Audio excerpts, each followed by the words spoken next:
আমরা পুরান ঢাকাকে আধুনিক বানাবো না, আমরা পুরান ঢাকাকে সোনা বানাবো ইনশাআল্লাহ। সেই সুযোগটা আপনারা আমাদের হাতে তুলে দেন। আমরা কথা দিচ্ছি, কথা রাখবো ইনশাআল্লাহ। আমরা 5 তারিখের পরে বলেছিলাম আমরা চাঁদাবাজি করব না। আমরা কি চাঁদাবাজ? আমরা বলেছিলাম আমরা দুর্নীতি করব না। আমরা কি দুর্নীতিবাজ? বলেছিলাম মামলা বাণিজ্য করব না। আমরা কি মামলাবাজ? আমরা কথা যখন রেখেছি, কথা তখন রাখবো ইনশাআল্লাহ। আমাদের কোনো খায়েশ নাই গদি অলঙ্কৃত করে, মানুষের টাকা চুরি করে, লুটপাট করে বিদেশে বিগমপাড়া গড়ার আমাদের কোনো ইচ্ছা নেই। আমরা আপনাদের আমানতের পাহারাদার হতে চাই, চৌকিদার হতে চাই। যদি আমাদের উপরে এই আমানত দেন, আল্লাহ যদি হায়াতে বাঁচায় রাখেন, 5টা বছর আমরা আপনাদের চৌকিদারের দায়িত্ব পালন করব। অতীতে যারা নির্বাচিত হয়েছিলেন তারা দেশের মালিক বনেছিলেন। আমরা স্পষ্ট ঘোষণা করেছি আমরা মালিক হব না, ইনশাআল্লাহ আমরা সেবক হব। প্রিয় দেশবাসী, আমাদের এই কান্না ভেজা দিনগুলো গিয়েছে। আমাদের যে নেতৃবৃন্দ সমস্ত যোগ্যতা উজাড় করে, সততার সাথে আল্লাহকে ভয় করে, দেশকে ভালোবাসে, মানুষকে ভালোবাসে, এই দেশে সেবা খেদমত করেছেন, রাজনীতি করেছেন, জগতের সবচাইতে নিকৃষ্ট অপবাদ তাদের বিরুদ্ধে দিয়ে তাদেরকে খুন করা হচ্ছে। আল্লাহ আছেন না?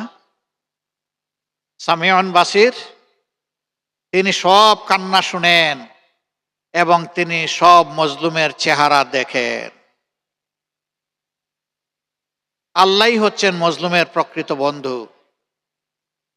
আমরা শুধু আল্লাহকে বলতাম যে আল্লাহ, এই জনপদ থেকে জালিমদেরকে তুমি হটিয়ে দাও, কিন্তু কল্পনাও তো করিনি আল্লাহ তাআলা এরকম একটা সমাধান দেবেন। আলহামদুলিল্লাহ, আমরা সেজদায় পড়েছি। 5 তারিখ আমরা উল্লাস করি নাই, মিছিল করি নাই, স্লোগান দেই নাই। আমরা সেজদায় পড়ে কেঁদে কেঁদে আল্লাহ তাআলার শুকরিয়া আদায় করেছি, নিজেদের জন্য, প্রিয় জাতির জন্য। আল্লাহ তাআলা প্রিয় জাতিকে সেইভাবেই নাজাত দিয়েছেন। সম্মানিত ভাই বোনেরা, নামাজ শুরু হয়েছে এক এক জায়গায়, অবশ্য এক এক সময়। আমরা সংক্ষেপে বলেই বিদায় নেই। আজকে আপনাদেরকে আমি স্পষ্টভাবে বলতে চাই, গণভোটে হা মানে হচ্ছে আপনি আজাদির পক্ষে, গণভোটে না তার অর্থ হচ্ছে আপনি গুলামির পক্ষে। গুলামি না আজাদি? গুলামি না আজাদি? তাহলে ইনশাআল্লাহ 12 তারিখ ভোট হবে হায়ের পক্ষে। হাত তুলুন।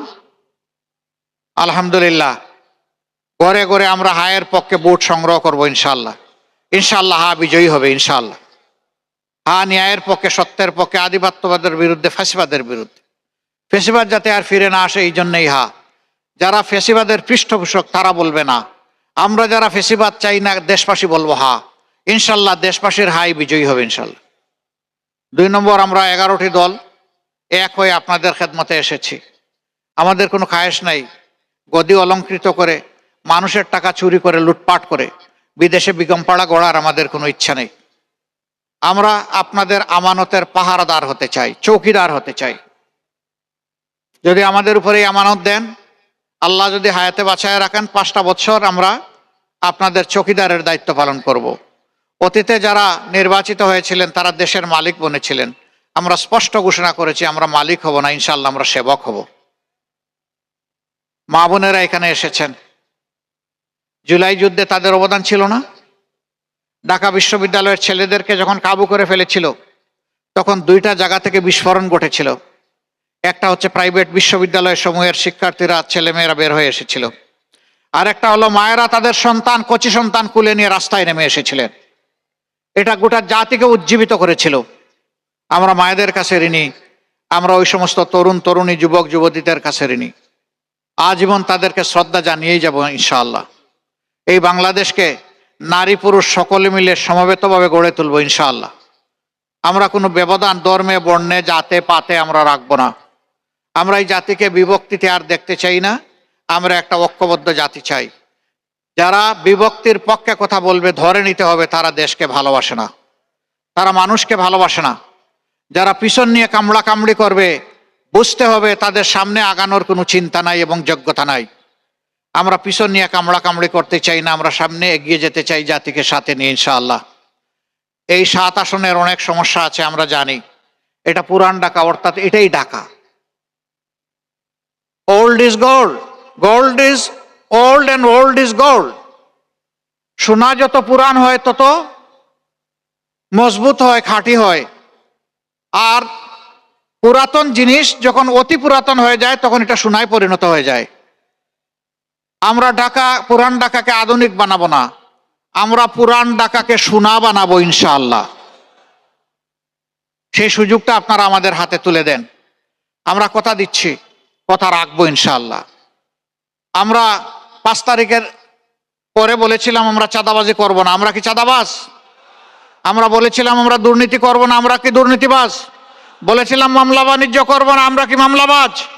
আমরা কথা যখন রেখেছি, কথা তখন রাখবো ইনশাআল্লাহ।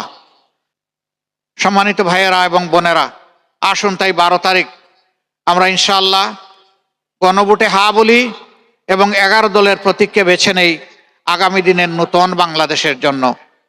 যুবক যুবতীরা, আমরা ভাই বোন তোমাদের হাতে কোনো বেকার ভাতা তুলে দিতে পারবো না এবং দিব না, বরঞ্চ আমরা তোমাদের হাতে মর্যাদার কাজ তুলে দিতে চাই, যাতে সম্মানের সাথে তোমরা গর্বিত নাগরিক হিসাবে এই দেশের অগ্রগতিতে অবদান রাখতে পারো।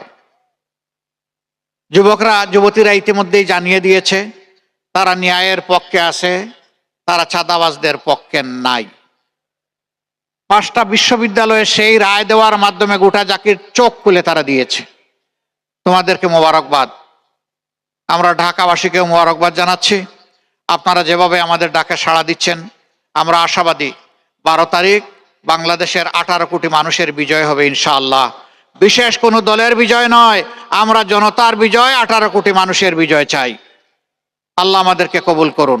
এবার আমি আপনাদের সকলের পক্ষ থেকে, 11 দলের পক্ষ থেকে, এই এলাকায় যাকে 11 দলের পক্ষ থেকে আমরা সংসদ সদস্য পদপ্রার্থী হিসাবে আপনাদের সামনে উপস্থাপন করেছি, আমাদের ভাই হাফেজ জনাব এনায়েতুল্লাহ সাহেবকে আমরা ইনসাফের প্রতীক দাড়িপাল্লা তার হাতে তুলে দিলাম।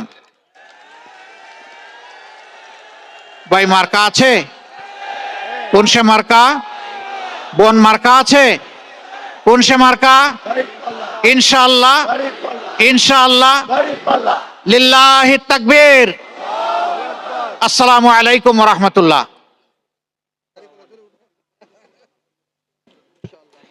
সম্মানিত উপস্থিতি, এতক্ষণ পর্যন্ত বক্তব্য রাখলেন বাংলাদেশ জামাত ইসলামীর আমির